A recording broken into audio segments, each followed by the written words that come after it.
Hola, hola, buenos días hermanos, pueden tomar asiento.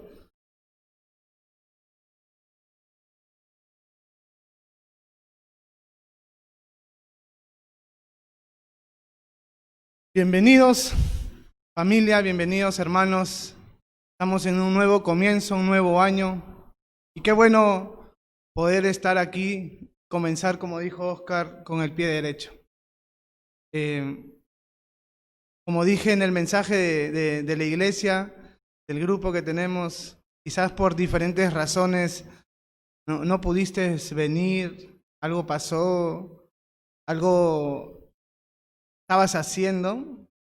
Te animo a que este nuevo año puedas comenzar eh, comprometiéndote con Dios, ¿no? Diciéndole a Dios, Señor, ¿sabes qué? Quiero estar al lado tuyo. Desde hoy para siempre. Y bienvenidos también a los que están en la transmisión. Compartan la transmisión, hermanos. Todavía tenemos asientos para muchas personas, así que si estás animándote a venir, puedes llegar todavía. Las puertas de la iglesia están abiertas. Vamos a orar para comenzar el estudio del día de hoy, ¿ya? Acompañen en oración, hermanos. Padre Santo, te doy las gracias por este día. Gracias, Dios, porque estamos vivos. Lamentablemente y tristemente, mucha gente ya no está aquí, pero nosotros sí. Y no es cuestión de suerte, no es porque nos supimos cuidar más que otros, no es porque tenemos más información de cómo tratar este virus,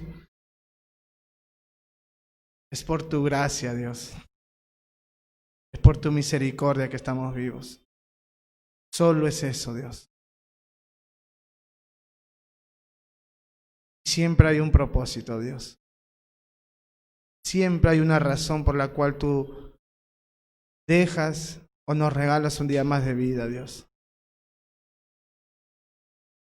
Y definitivamente, Señor, ese propósito no tiene nada que ver con lo que yo creo, Señor. Es hacer tu voluntad. Es cumplir tus planes. Porque para eso nos has salvado, Dios. Ayúdanos a poder hacer eso que tú quieres que hagamos, Dios. Y bendice este tiempo, Dios. Bendice tu palabra. Que pueda ser viva, que pueda ser eficaz, que pueda ser de bendición, que pueda mover nuestra comodidad, Señor, que nos pueda volver cristianos reales, verdaderos, Señor. Que tu Espíritu Santo hable en nuestro corazón, nos ministre. Yo lo necesito, Señor. Todos lo necesitamos, Señor. Bendito sea tu nombre, Dios, por lo grande, poderoso, lleno de gracia que eres, Dios. Dejamos este tiempo en tus manos, Dios, y gracias por todo, Dios. Oramos en el nombre de tu Hijo Jesús. Amén y amén. Como saben, hermanos, hace 2 semanas ya hemos iniciado un nuevo libro, el libro de los Efesios. Una carta muy interesante, muy rica en todo sentido. Y que por la gracia de Dios estoy aquí enseñando. Como les dije al inicio, es un libro muy complicado, donde hay mucha doctrina, donde hay mucha carne, como la Biblia lo llama. Carne que solo los maduros pueden entender y todo eso. Y creo que hay cosas que son difíciles de entender, de explicar, pero creo que Dios en su soberanía, en su gracia, ha ha permitido que aprendamos, que conozcamos de una manera de repente muy sencilla estos temas tan importantes que hemos estado viendo estas últimas semanas, ¿no? Y como les dije al inicio, es un reto para mí como maestro y también para ustedes como creyentes. Entonces, el día de hoy vamos a continuar con el libro de Efesios. Vamos a continuar con el capítulo 1, desde el versículo 7 al 14. Del 7 al 14.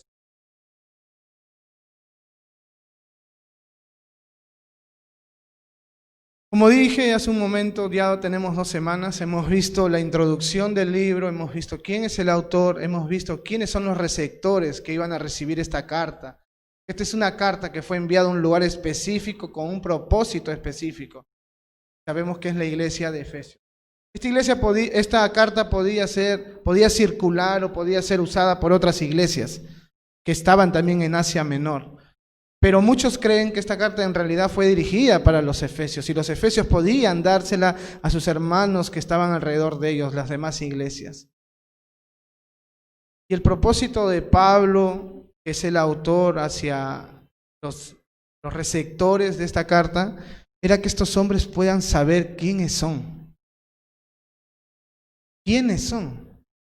Y cuando digo quiénes son, no me refiero a quién eres tú, o sea, porque si yo te pregunto, tú me dices, yo soy Víctor Vivar, o Javier Pérez, o Oscar Cifuentes. No, ¿quién eres tú en Cristo? ¿Cuál es tu posición? Y eso es lo que él quería enseñarles. ¿Quiénes son en Cristo? ¿Qué es lo que Cristo ha hecho por ellos?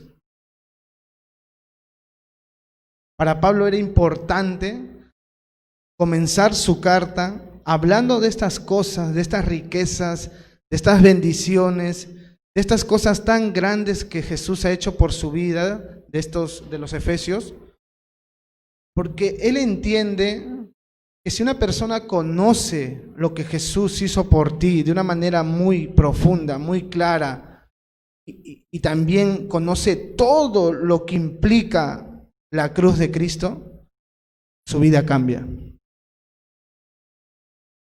Él está asumiendo eso, porque a partir del capítulo 4, él va a comenzar a dar cosas prácticas que como hijos de Dios debemos hacer.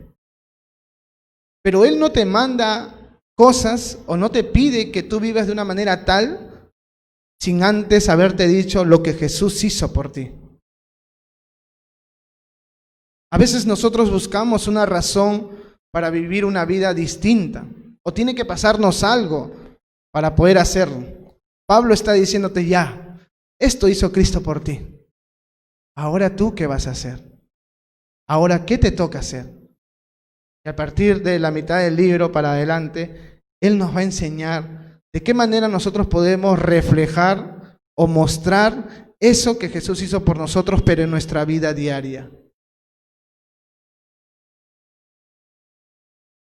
Pero por ahora estamos todavía, como dije la semana pasada, abriendo un gran regalo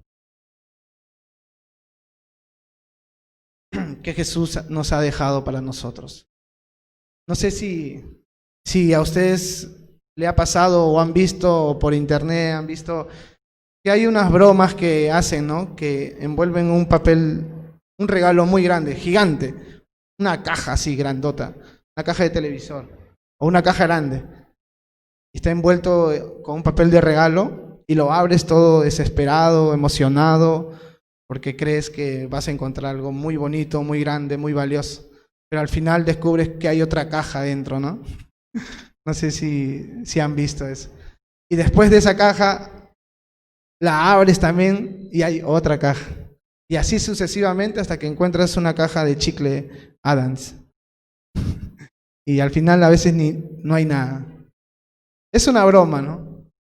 Pero en este caso, en este libro, ese ejemplo o esa ilustración que le estoy dando es distinta. Porque cada vez que tú abres el paquete, donde hay varios regalos, sí encuentras algo. Sí encuentras algo. Imagínate que lo que acabo de ilustrarte, que es una broma, sea una realidad. Creo que todos nosotros seríamos las personas más contentas que haya 10 cajas, desde la más grande hasta la más pequeña, y en todas sí haya un regalo. ¿O no? Creo que todos estaríamos contentos. Creo que nadie lo creería que eso alguien puede hacer. De la misma manera tienes que tú estar contento ahora porque Jesús sí ha hecho eso por ti. Hasta el día de hoy hemos visto muchas cosas que Jesús ha hecho por nosotros. Una de ellas es que nos ha escogido desde antes de la fundación del mundo. Desde antes de la fundación del mundo. También nos ha hecho hijos, o como dice Pablo, nos ha adoptado. También nos ha hecho aceptos, es tener una posición distinta delante de Dios, que nos permite acercarnos a Jesús confiadamente, que nos permite acercarnos a la presencia de Dios con toda la confianza que tú podrías tener, de la misma manera que tú entras a tu casa y abres tu refri y comes lo que haya. ¿Pero por qué sucedió eso? Porque estamos en Cristo.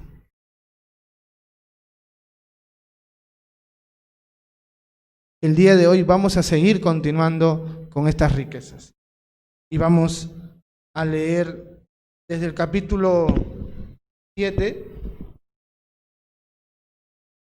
Y a ver, quiero que me acompañen. Efesios capítulo 1, versículo 7. Dice: en quien tenemos redención por su sangre, el perdón de pecados, según las riquezas de su gracia, que hizo sobreabundar para con nosotros en toda sabiduría e inteligencia, dándonos a conocer el ministerio de su voluntad, según el beneplácito, el cual se había propuesto en sí mismo, de reunir todas las cosas en Cristo, en la dispensación del cumplimiento de los tiempos, así las que están en los cielos como las que están en la tierra. En Él, asimismo, tuvimos herencia, habiendo sido predestinados conforme al propósito del que hace todas las cosas según el designio de su voluntad, a fin de que seamos para alabanza de su gloria, nosotros lo que primeramente esperábamos en Cristo. En Él también vosotros, habiendo oído la palabra de verdad, el evangelio de vuestra salvación, y habiendo creído en Él, fuisteis sellados con el Espíritu Santo de la promesa, que es las arras de nuestra herencia hasta la redención de la posesión adquirida para alabanza de su gloria. Muy bonitos versículos en verdad, porque de una manera muy clara ya te dice lo que Jesús también ha hecho por ti. Ya hemos visto varias cosas, hermanos. Hemos sido escogidos, hemos sido adoptados, hemos sido aceptados.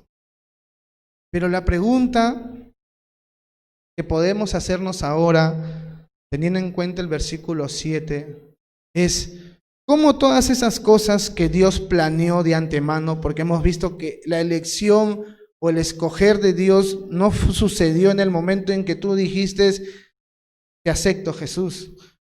Hemos aprendido, hemos visto que esta elección viene desde antes de la fundación del mundo. Entonces es algo que sucedió en el pasado o en eternidad pasada, como muchos dicen. La pregunta es ¿cómo se llega a efectuar ese plan hecho por Dios desde antes de la fundación del mundo? Él dice, yo te he escogido, yo te he predestinado para que seas mi hijo y yo te he aceptado por Jesús. Pero ¿cómo eso se vuelve una realidad hoy en día? Hoy. Porque ese es un plan pasado que tenía el propósito de que se cumpliera. y se cumplió. Pero la pregunta es, ¿cómo sucedió eso? ¿Cómo podemos o cómo pudimos saborear, experimentar, hacer real estas bendiciones que hemos visto la semana pasada en nuestra vida hoy en día? ¿Qué tuvo que pasar? ¿Qué tuvimos que hacer? ¿Qué tuvimos que escuchar? ¿Qué tuvimos que, no sé, experimentar?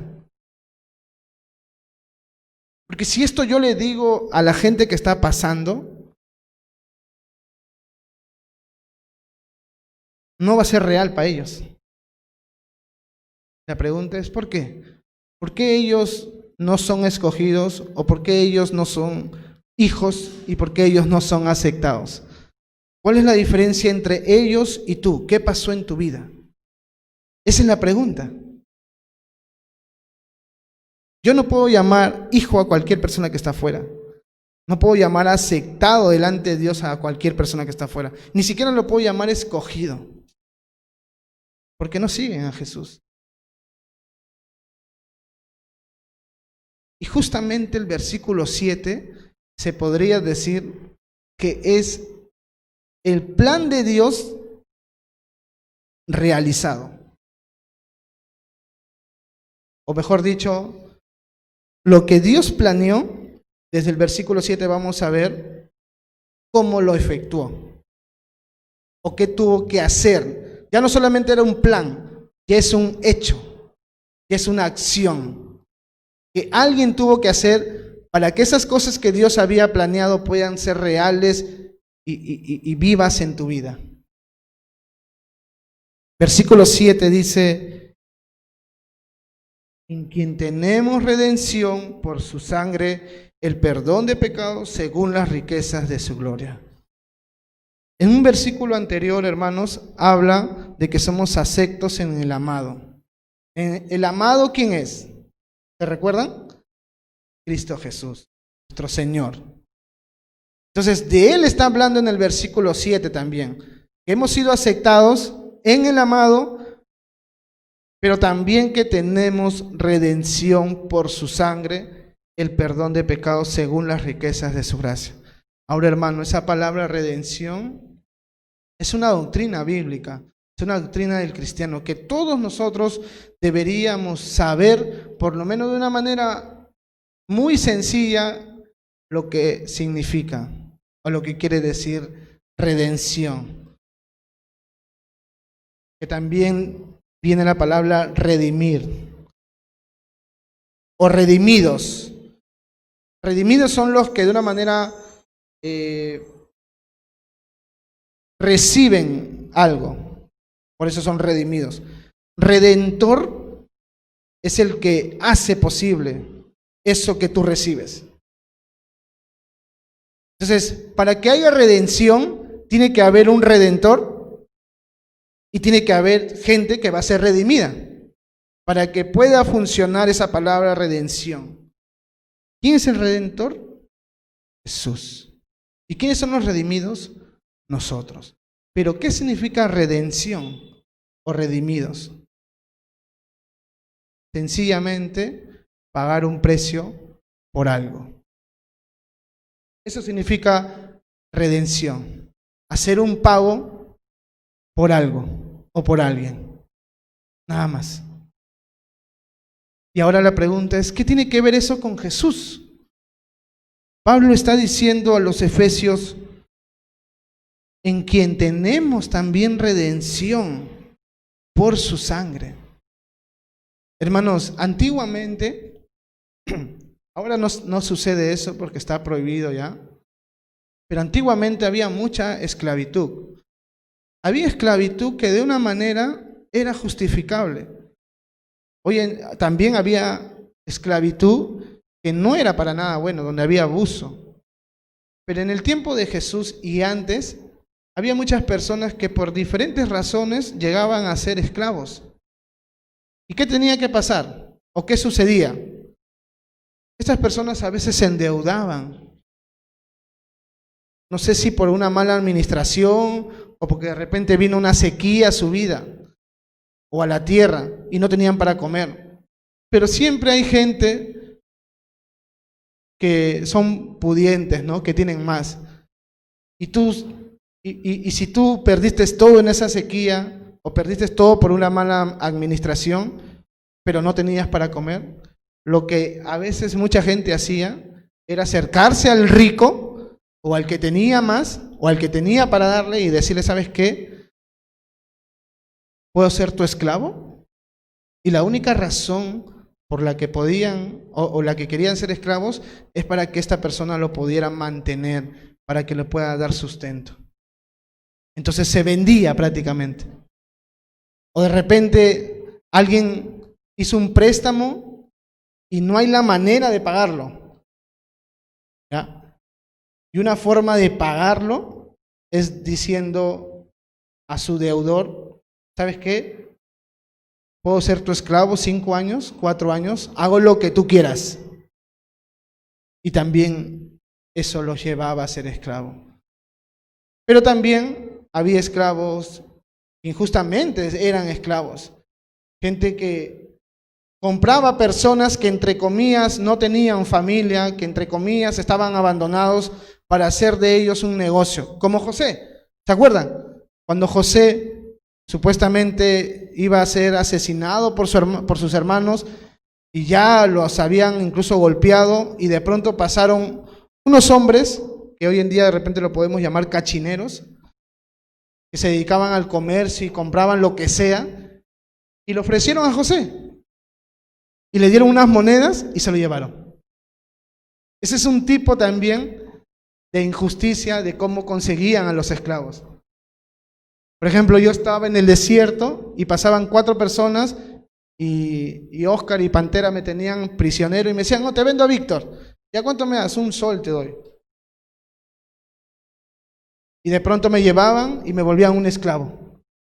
Esa era también la forma injusta en la que muchos esclavos llegaban a tener esa posición. Entonces todo eso pasaba en el tiempo antiguo. Hoy en día eso no pasa. Hoy en día es penado hacer eso. Va en contra de los derechos humanos. Pero ¿cuál es el punto, hermano? Es que en ese escenario, en esa época, habían lugares donde vendían como subastas, donde venía gente que tenía dinero y que quería comprar muchas cosas, y dentro de las muchas cosas que compraban, había un momento donde traían a 10 hombres, corpulentos, altos, y que le decían, estamos vendiendo a estos esclavos. ¿Quién da más? ¿Cuánto ofreces? Y aunque parezca raro para nuestra época, la gente compraba. ¿Sabes por qué? Porque ellos tenían chacras, ellos tenían campos, ellos tenían animales. Y qué mejor que ese trabajo que a nadie le gusta, lo haga un esclavo.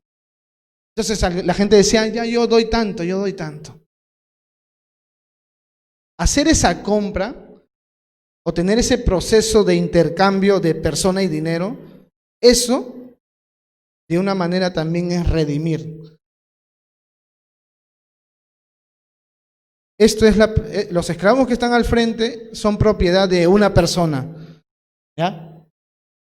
Y de repente Pamela dice, yo quiero a tal chica, porque también eran mujeres, pago 100 soles. Entonces tú la redimías. De lo que le pertenecía a este amo, ahora te pertenece a ti. Pero para que ella o él pueda ser tuyo, tú tienes que pagar. Esa sencilla cosa es redención, es redimir. Ahora, eso es exactamente lo que Jesús hizo. Y tú dices, pero Víctor, entiendo lo de los esclavos, pero yo no era esclavo. ¿Qué tiene que ver ese ejemplo o esas cosas del pasado conmigo? Yo no era propiedad de nadie. Yo vivía mi vida, claro, en pecado, pero yo no tenía un amo. ¿Cómo es que Jesús hizo lo mismo? Si yo era libre, Y tengo una mala noticia, que más adelante lo vamos a ver en el capítulo 2, pero te voy adelantando, no eras libre. No eras libre. Creías ser libre, pero eras esclavo. Ah, Víctor, ¿estás hablando de las deudas que tenía? No. No estoy hablando de eso. Estoy hablando de que eras esclavo al pecado.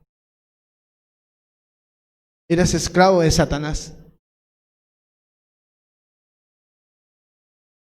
Esa es la verdad. Satanás tenía un control sobre tu vida tan grande que ni siquiera te dabas cuenta. Y él te movía, así como cuando un gato caza a un ratón, ¿has visto? No se lo come. Bueno, creo que algunos sí, los que son más hambrientos, creo. Porque yo he visto gatos que al final solamente los mueven de un lugar para otro, ¿no? Y al final los dejan tirados. Los que son amantes de los gatos saben que es verdad eso. Así Satanás te tenía. No te mataba literalmente, muchas veces, pero tenía el control, te tenía en sus manos. No sé si tú sabías eso, pero cuando tú no eras creyente, no solamente eras esclavo de Satanás, sino que eras su hijo. Dices, pero Víctor, ¿cómo va a ser hijo? Jesús le dijo eso a la generación de los fariseos de su época. Vuestro padre es el diablo. Y ahí nos mostraba una verdad, de que toda persona que no esté en Cristo, o antes de haber estado en Cristo, eras hijo de Satanás. Eras esclavo de Satanás. Pero aparte de eso, también eras esclavo del pecado. Por eso es que hacías lo que hacías, hablando de lo malo, pero también disfrutabas hacer eso malo. Porque nadie me va a negar que en ese tiempo donde hacías cosas malas, no lo disfrutabas. Por eso es que la gente peca hoy en día, por eso es que la gente no renuncia a sus pecados, porque les gusta. ¿Tú crees que van a continuar o van a perseverar o van a mantener algo que no les gusta? No estoy hablando de que tengan buenas consecuencias, las consecuencias van a ser malas, pero hablando del momento, el pecado a la gente le gusta porque es bueno, en el sentido de que lo puede disfrutar. Por eso no lo quieren renunciar. A un borracho tú le dices, amigo, ven a Cristo. No, pero voy a dejar de tomar. Pero te hace daño. Sí, pero me gusta. Y muchos ejemplos más puedo poner. Pero ¿cuál es el punto, hermano? Es que tú eras esclavo del pecado. Yo era esclavo del pecado. Satanás era tu amo. No te postrabas todos los días en la mañana diciéndole, buenos días, amo. Pero tu vida antes de Cristo mostraba la esclavitud en la que vivías. Cuando Jesús vino a este mundo, hermanos, era como ese ejemplo que te he dado. Que delante de Cristo estaba toda la humanidad y adelante todos nosotros. Esclavos, viviendo una vida de miseria, viviendo una vida asquerosa, horrible, vergonzosa. Pero Jesús dijo, Viviana, Pamela, Jan, yo voy a pagar el precio para que ustedes ya no sean esclavos ya. El control que tenía Satanás sobre tu vida y el pecado sobre tu vida, yo te lo voy a cortar. Yo te voy a redimir. Yo voy a pagar por tu rescate. ¿Estás esclavizado? Yo lo voy a pagar. Qué bonito, ¿no? Que alguien que no conoces o que alguien que nada bueno le has dado, de pronto quiera pagar el precio que merece tu libertad. Creo que cualquier esclavo que ha vivido una vida de miseria durante décadas, que de pronto venga alguien No que lo compra para que se vuelva también su esclavo, porque al final es el mismo chiste, sino que te compra para liberarte de esa vida, de ese yugo que has mantenido durante años. ¿Cómo crees que se sentiría un esclavo que ha vivido toda su vida así y de pronto alguien le dice, vas a ser libre? ¿Por qué creen que cuando los morenos fueron libres, hasta el día de hoy lo celebran? Hasta reconocen a las personas que lucharon para que eso pueda ser una realidad, como Martin Luther King, ¿no? Son reconocidos. ¿Por qué, hermanos? No hay nada más bonito que la libertad.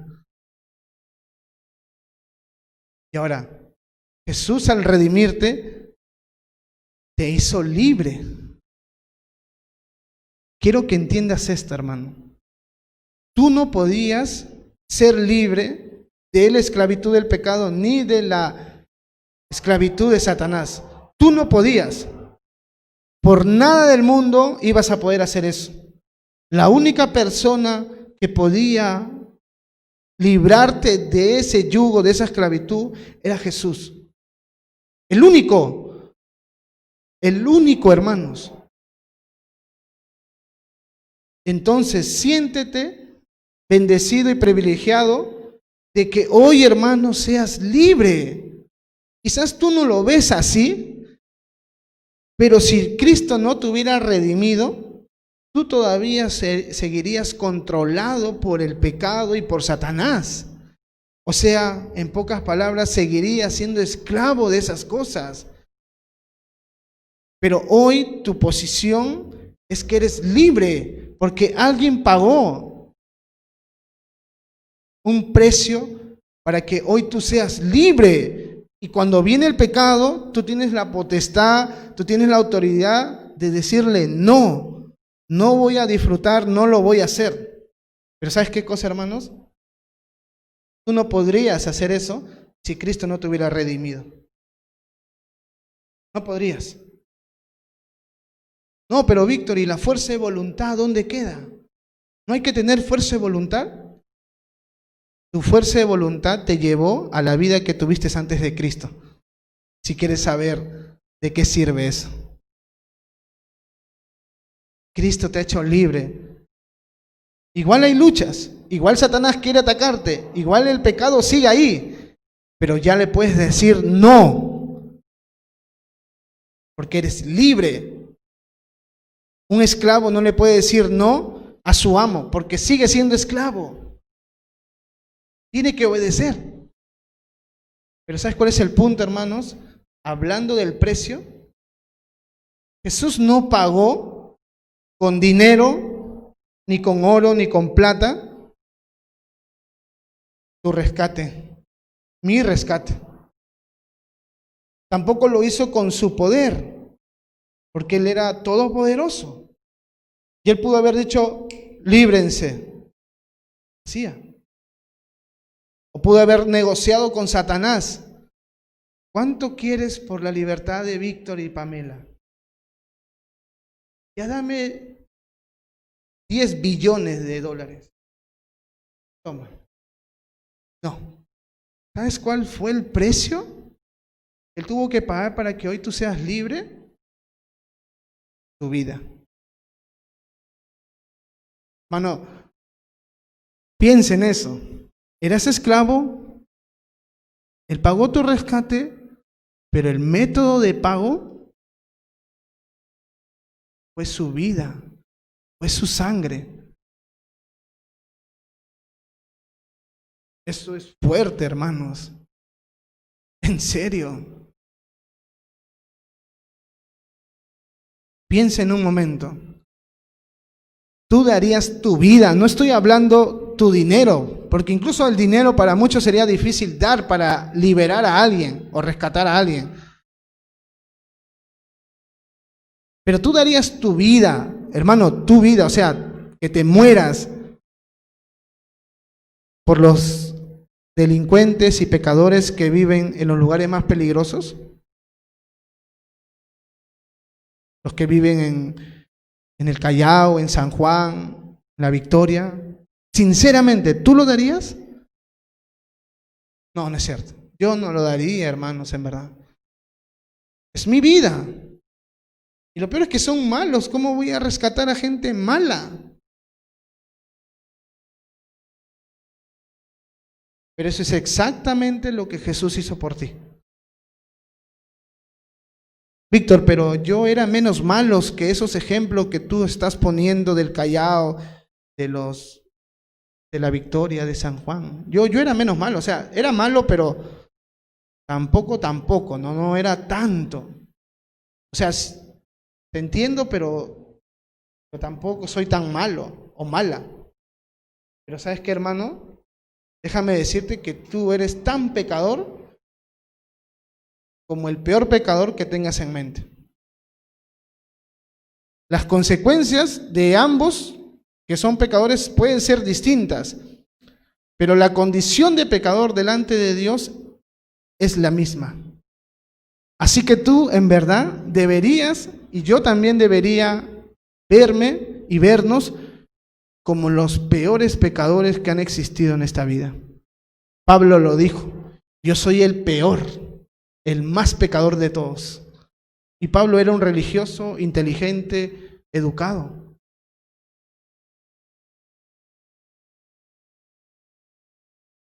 Yo no sé cómo tú te consideras, en verdad.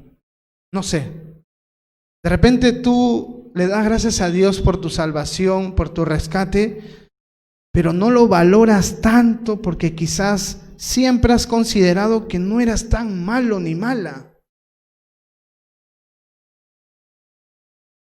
De repente te has considerado así, ¿no? Ay, Víctor, sí, de repente tú sí lo sientes distinto porque Dios te ha sacado de un mundo distinto. Sí, yo lo siento distinto, pero tú también has estado ahí. Si yo me moría en la condición en la que yo estaba, me iba al infierno por causa de mi pecado. Si tú te morías en la condición en la que estabas en ese tiempo, te ibas al infierno también.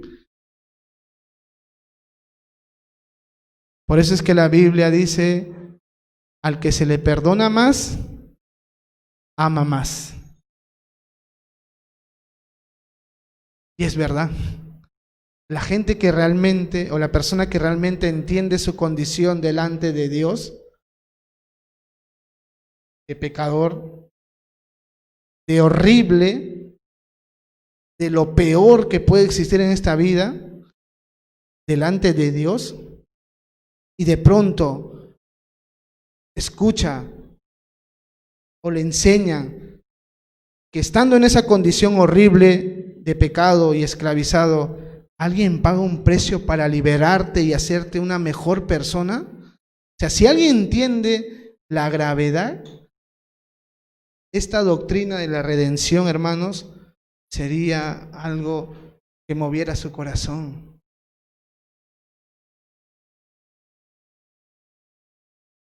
Creo que si veríamos una película donde esto que estoy hablando se ilustrara, tú dirías, wow, increíble que alguien haya pagado la libertad de este condenado. O qué increíble que alguien haya tomado su lugar en la silla eléctrica, ¿no? Si vemos una película que termine así, que un condenado va a estar en la silla eléctrica y de repente viene alguien y dice, Sal, yo voy a morir por ti. ¿Llorarías de esa película? En verdad creo. ¿O no? ¿O te conmovería? Porque eso es algo increíble que suceda. Literalmente, o hasta mejor, pasó con tu vida. Tú estabas en la silla eléctrica, hermano, a punto Dios de machucar el botón para que mueras, porque era lo justo, porque lo merecías. Pero Jesús dijo, Godofredo, levántate, Javicho, levántate. Yo voy a tomar tu lugar. Eso es redimir, hermano. Eso es redimir. Y Pablo le está diciendo eso a los Efesios. Esto hizo Dios a través de Jesús. Pero no solamente te libera, solamente te rescata pagando con su propia vida, sino que lo que te ofrece dentro de esa redención es el perdón. Porque fuiste esclavo, pero no fuiste esclavo por una injusticia que pasó en tu vida, como los ejemplos que puse. Fuiste esclavo porque tú voluntariamente pecabas. O sea, tú te volviste esclavo por ti mismo, por la vida que llevabas. Y cuando Jesús nos redime, no solamente te libera del poder de Satanás y del pecado, sino que lo que te llevó a ser un esclavo, que es el pecado, también Jesús te lo perdona. Te compra y lo que te llevó a ser esclavo, que fue tu pecado, te dice, te lo perdona. Eso es increíble, hermanos. Porque creo que era suficiente que nos libere del poder del pecado, de la esclavitud. Pero encima Dios te dice, ¿sabes qué, Víctor? Yo sé lo que has hecho y yo sé por qué te volviste esclavo. Pero eso de ahí te perdono, lo que hayas hecho. Eso es redención, eso es lo que Jesús hizo por ti. Y eso es lo que hizo posible que tú seas escogido, que ahora te llames hijo y ahora seas aceptado. La cruz de Cristo es el plan o el inicio del plan ejecutado por Dios para que las bendiciones que Él ha prometido a tu vida sean una realidad. La redención, hermanos. Jesús pagó un precio, pero no de plata ni oro, sino de su sangre, hermanos. Versículo 8. Que hizo sobreabundar, también dice, para con nosotros toda sabiduría e inteligencia, dándonos a conocer el ministerio de su voluntad, según el beneplácito el cual se había propuesto en sí mismo, de reunir todas las cosas en Cristo en la dispensación del cumplimiento de los tiempos, así las que están en los cielos como las que están en la tierra. Hermano, estos 3 versículos a lo que se está refiriendo Pablo, como dice en el versículo 8, dice, nos hizo sobreabundar para con nosotros en toda sabiduría e inteligencia. Acabamos de ver 2 regalos más que Dios hizo por nosotros, redención y perdón. Y ahora acá hay una tercera cosa que Dios hizo por nosotros, nos dio toda sabiduría e inteligencia. ¿Pero para qué? Versículo 9, para darnos a conocer el ministerio de su voluntad. Dice que Él había planeado desde antes por sí mismo, dice. ¿Y cuál era ese plan? ¿Cuál era ese misterio? Porque ahí usa la palabra misterio. Versículo 10, de reunir las cosas en Cristo, o todas las cosas en Cristo, en la dispensación del cumplimiento de los tiempos, así las que están en los cielos como las que están en la tierra. Hermanos, esto se llama revelación. Dios nos ha enriquecido o nos ha dado la bendición de conocer su voluntad. Y no solamente como un conocimiento, hermanos. A lo que se está refiriendo Pablo es que aparte de conocerlo, lo puedes entender. Porque si tú le das una Biblia y lo haces leer Juan 3:16 a cualquier persona de afuera, lo entiende. Pero la pregunta es, ¿por qué ese versículo no se vuelve una realidad en su vida al punto que los lleve a postrarse delante de Dios? ¿Por qué siguen con su vida a pesar que está claro? ¿Y sabes cuál es la razón? Es porque ellos no entienden por completo lo que significa la palabra de Dios. Y la pregunta es, ¿por qué tú sí lo entiendes? ¿Por qué cuando lees, porque de tal manera amó Dios al mundo, que ha dado a su único Hijo para que todo aquel que en Él crea no se pierda, mas tenga vida eterna, impacta tu vida hasta te quebranta? ¿Tú eres más inteligente que ellos? No. ¿Sabes cuál es la razón? Dios en su gracia te ha dado un entendimiento que la gente del mundo no lo tiene. Y es por eso que comprende su plan, su voluntad, pero también a la vez experimentas lo que significa eso.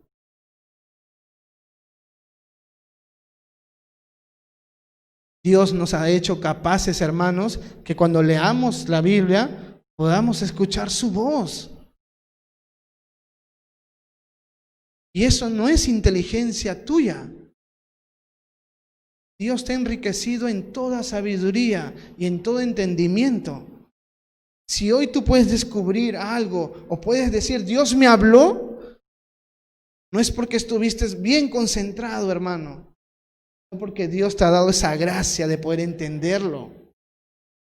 Créeme, hermano, porque si se tratara de inteligencia para que tú puedas comprender la Biblia, entonces, hermanos, las personas como los científicos, los doctores, los abogados, serían los más capaces para poder entender y enseñarnos la Biblia.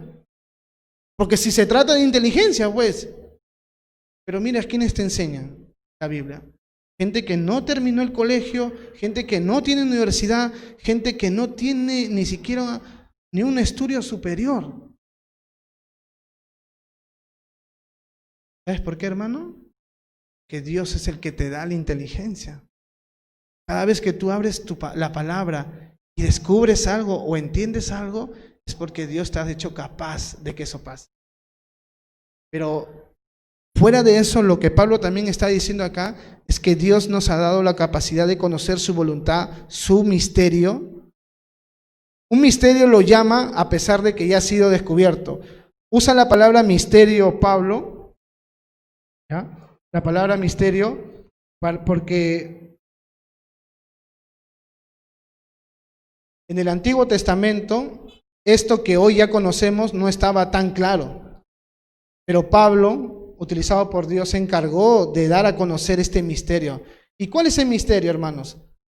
Es la salvación de los gentiles, es el inicio de la iglesia, pero también, como dice Pablo en el versículo 10, es de reunir todas las cosas en Cristo, tanto las que están en el cielo como las que están en la tierra. ¿Qué significa eso? Habla del señorío, de que Jesús ha sido puesto como cabeza de todo. De todo. Él es el Señor de todo, hermano. Y llegará un momento, como dicen Filipenses, donde toda rodilla se doblará y confesará que Jesús es el Señor, tanto de los que están en el cielo como de los que están en la tierra, hermanos. Incluso los que están rechazando a Dios hoy en día y los que van a rechazar y los que rechazaron y ya están muertos, va a llegar un momento donde todos se van a postrar delante de Jesús y van a decir, tú eres el Señor. Porque Él es el Señor. Y ese plan del señorío, de que Jesús va a ser líder de todo, de la iglesia como cabeza, es algo que Dios nos ha revelado a nosotros. Cuando tú le hablas eso, hermano, a cualquier persona en la calle, Jesús es el Señor, Jesús es la cabeza de mi vida, la cabeza de la creación, la cabeza de la iglesia, lo consideran como algo ridículo, tonto. Y tú no deberías verlo de la misma manera. Hermano, tú conoces el plan de Dios. Piensa en esto. Tú conoces la agenda de Dios. Tú conoces lo que va Dios a hacer. Jesús va a ser el Señor. Todos se van a postrar delante de Él.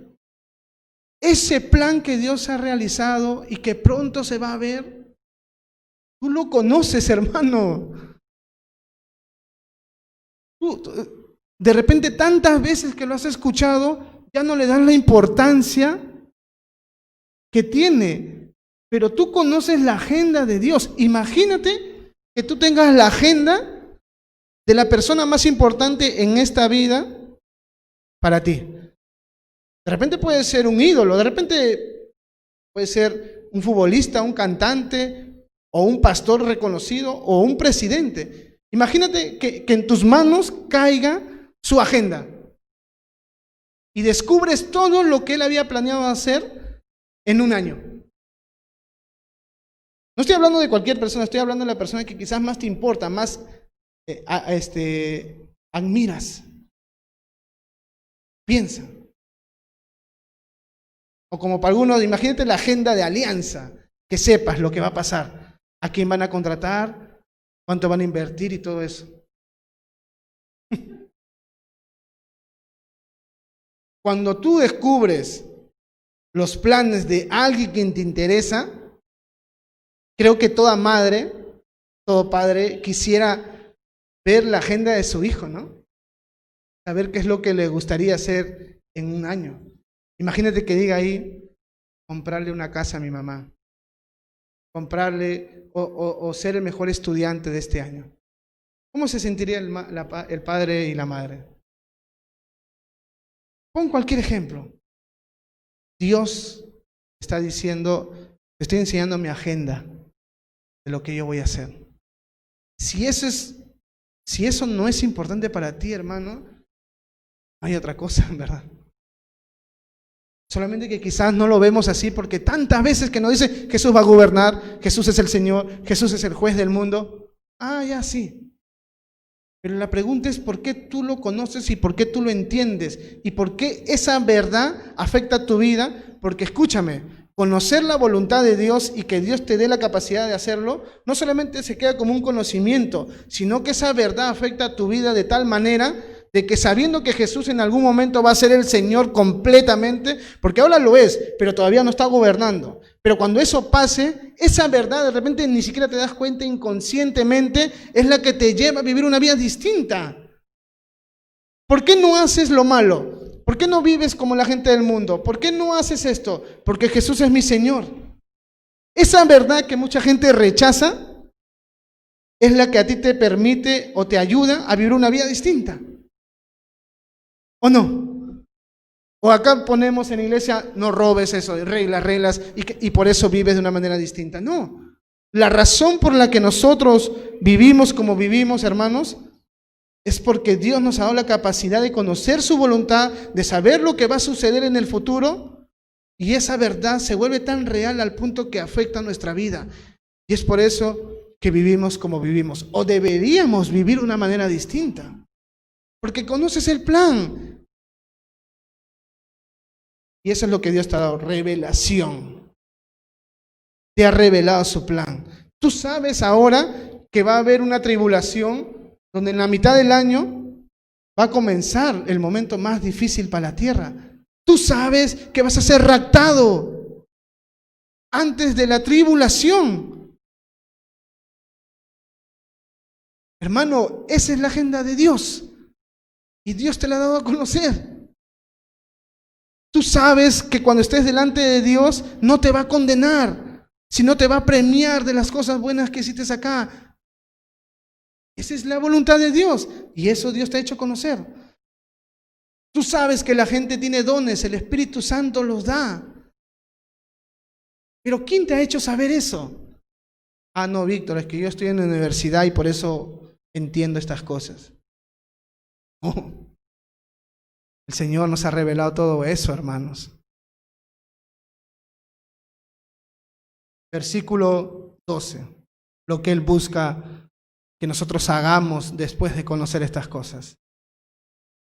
A fin de que seamos para alabanza de su gloria, nosotros lo que primeramente esperábamos en Cristo. A fin de que seamos para alabanza de su gloria, nosotros los que primeramente esperábamos en Cristo. Eso es lo que Dios busca, hermanos. Que las verdades que te está enseñando, que las riquezas que te está dando, puedan ser un estímulo para decir, bendito sea el nombre de Dios, alabado sea el nombre de Dios. Y hermanos, ¿no creen que es digno de ser alabado solo con las pocas cosas que he mencionado desde la semana pasada hasta el día de hoy? Y todavía falta. Ahí vamos a hacer una lista rápida de lo que hasta ahorita hemos visto, ¿ya? Pero Dios quiere que lo alabemos. Y versículo 13 y 14, mira lo que dice. En Él también vosotros, habiendo oído la palabra de verdad, el evangelio de vuestra salvación, y habiendo creído en Él, fuisteis sellados en el Espíritu Santo de la promesa, que es las arras de nuestra herencia hasta la redención de la posesión adquirida para alabanza de su gloria. Hermanos, como dije hace un rato, Dios planeó, pero llegó un momento en que se realizó ese plan.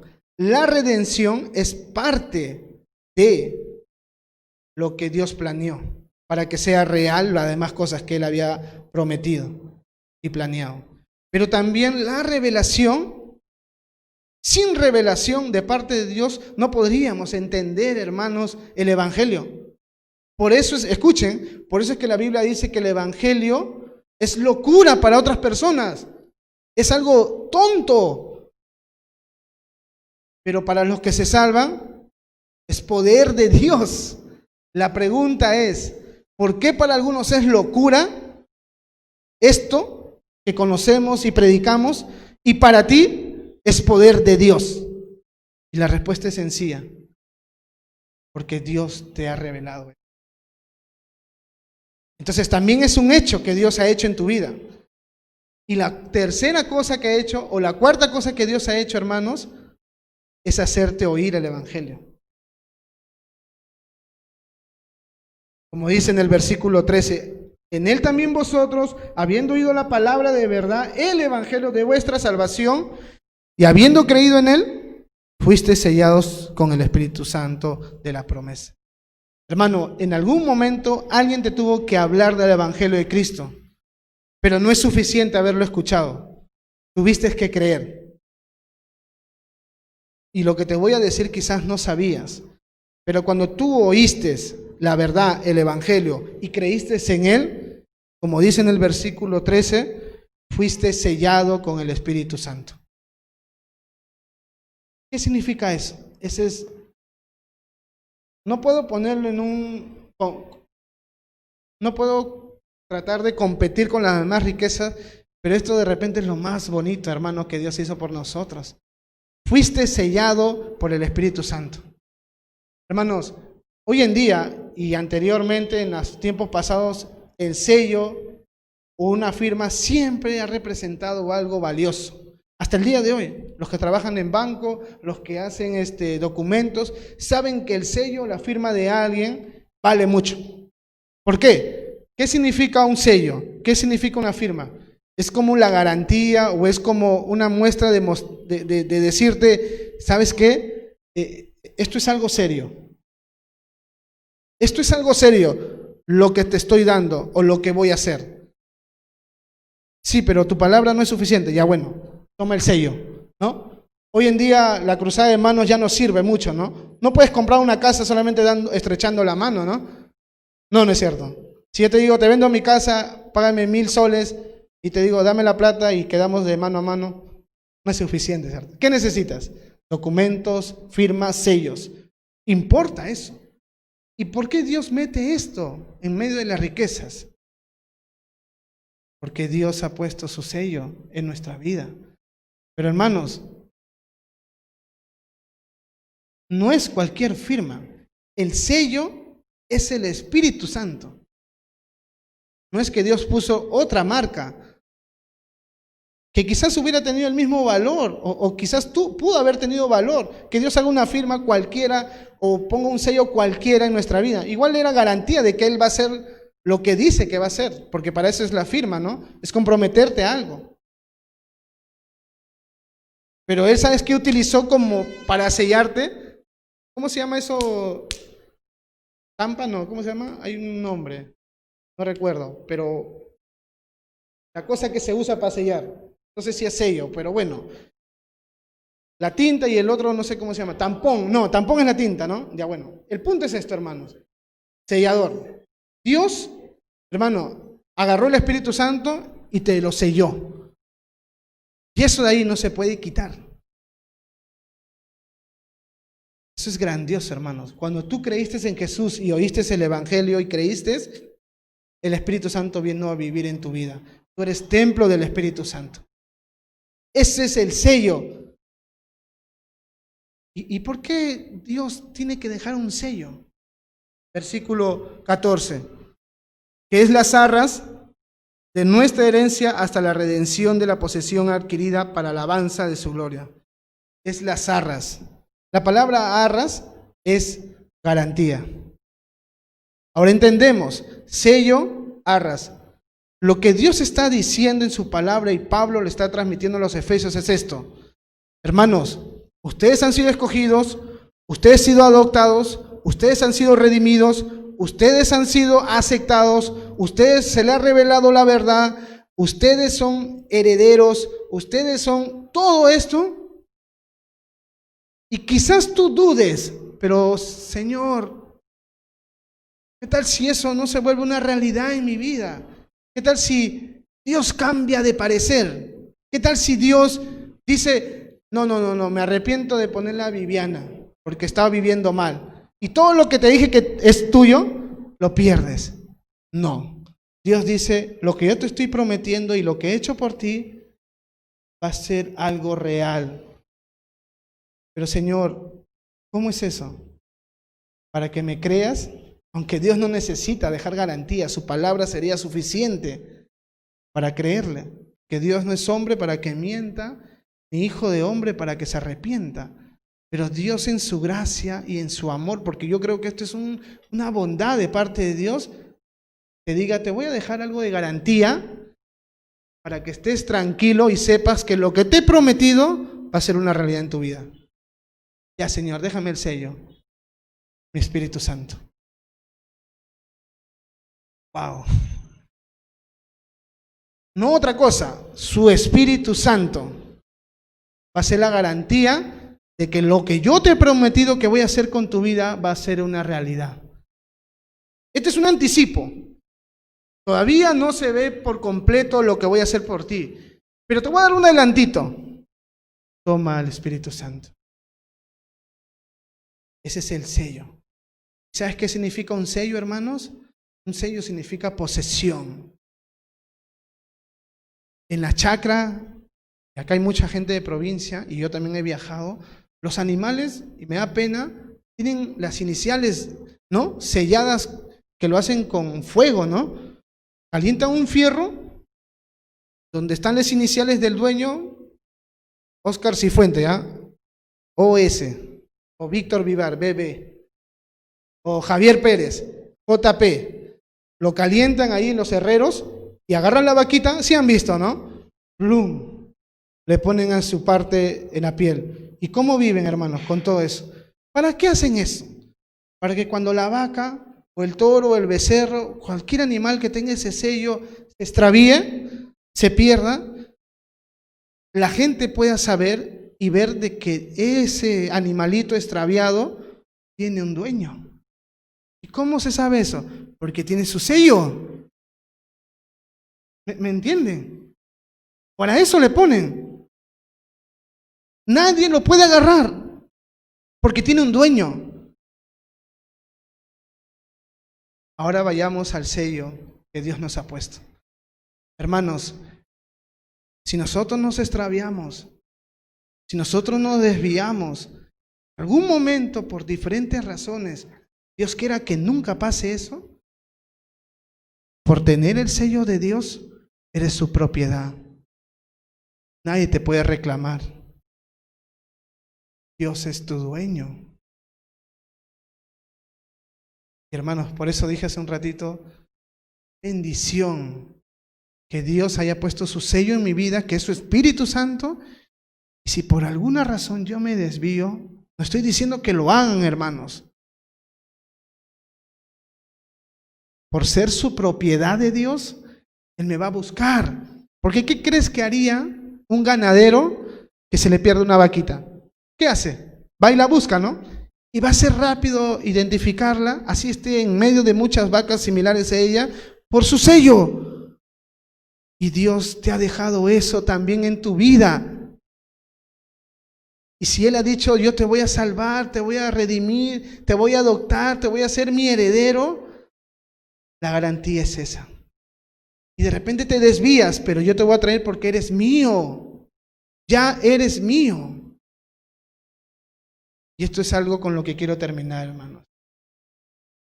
Dios ha hecho todo esto para que al final nos diga que ahora somos su propiedad. Porque cuando tú firmas o sellas algo, significa que ya eso te pertenece, pues. ¿No? Te vendo mi casa, un comprobante, un formato, firmas, Si la casa era mía y le vendo a Javicho, una vez que quedamos y firma, ¿de quién se convierte la casa? De Javicho, ¿no? De Javicho se convierte la casa, hermano. Cuando Dios te sella, que es su firma, con el Espíritu Santo, te está diciendo, Lupe, tú ya eres mía. Tú ya no te perteneces. Tú no eres tu dueña. Víctor, tú no eres tu dueño. Pamela, Godo, Oscar. Tú ya no eres tu dueño, porque yo te he comprado. ¿Y sabes cuál ha sido el precio de tu rescate? Mi Hijo Jesús. Ahora eres mío. Entonces, hermanos, es muy bonito todo lo que Dios ha hecho por nosotros, pero también debemos saber de que ahora ya no nos pertenecemos a nosotros mismos. Ya no es tu vida, no es mi vida, porque Dios pagó para que sea ahora su propiedad. Por lo tanto, ¿cómo deberíamos vivir, hermano? Si ya no nos pertenecemos. Si Jenny ya no es dueña de su vida, si Javicho ya no es dueño de su vida, ¿cómo deberíamos vivir? Para Jesús, ¿no? Para Él. ¿En verdad? Solo para Él. No para mí, ni para ti. Es para Dios, porque Él ha pagado un precio. Entonces, hermanos, Dios te ha escogido, Dios te ha adoptado, Dios te ha aceptado, Dios te ha hecho heredero, Dios te ha redimido, Dios te ha perdonado, Dios te ha revelado su plan, Dios te ha dado su espíritu, Dios te ha sellado y Dios te ha hecho una garantía. Te ha dado una garantía de que Él va a cumplir. ¿Sabes qué, hermanos? ¿Cuántas cosas he mencionado? Como 8 o 9. ¿Tú crees que no es digno de ser alabado? Cada vez, escucha esto, cada vez que tú veas a un creyente, o cada vez que tú veas al que está al frente o a tu costado, si realmente es creyente, no solamente tienes que verlo como un hermano más que viene a la iglesia. En tu mente debería pasar que él es un escogido, un adoptado, un redimido, un perdonado, un heredero, una persona que tiene el Espíritu Santo, una persona que es aceptado. No solamente un hermano, todos esos privilegios los tiene el que está a tu lado. Y ha sido por gracia. Porque nada de eso merecemos. Nada. Y por eso queremos terminar este tiempo, hermanos, alabando a Dios. Porque eso es lo que buscaba Pablo. Que alabemos a Dios por lo que Él hizo por nosotros. Que ha sido por pura gracia. Vamos a orar, hermanos. Padre Santo, gracias por este tiempo. Gracias, Señor, por tu palabra. Gracias por haberme escogido, por haberme aceptado, por haberme redimido, por haberme adoptado, por haberme revelado tu plan, Señor. Gracias por haberme sellado con tu Espíritu Santo. Gracias, Señor, por todo, Dios. Alabado sea tu nombre, Dios. Y lo más increíble de todo esto, Señor, que nada de eso merezco, Dios. Nada, nada, Señor, ni siquiera que me consideres en tu mente, Señor. Pero tú has sido tan bueno que has hecho todo eso por mí, Dios.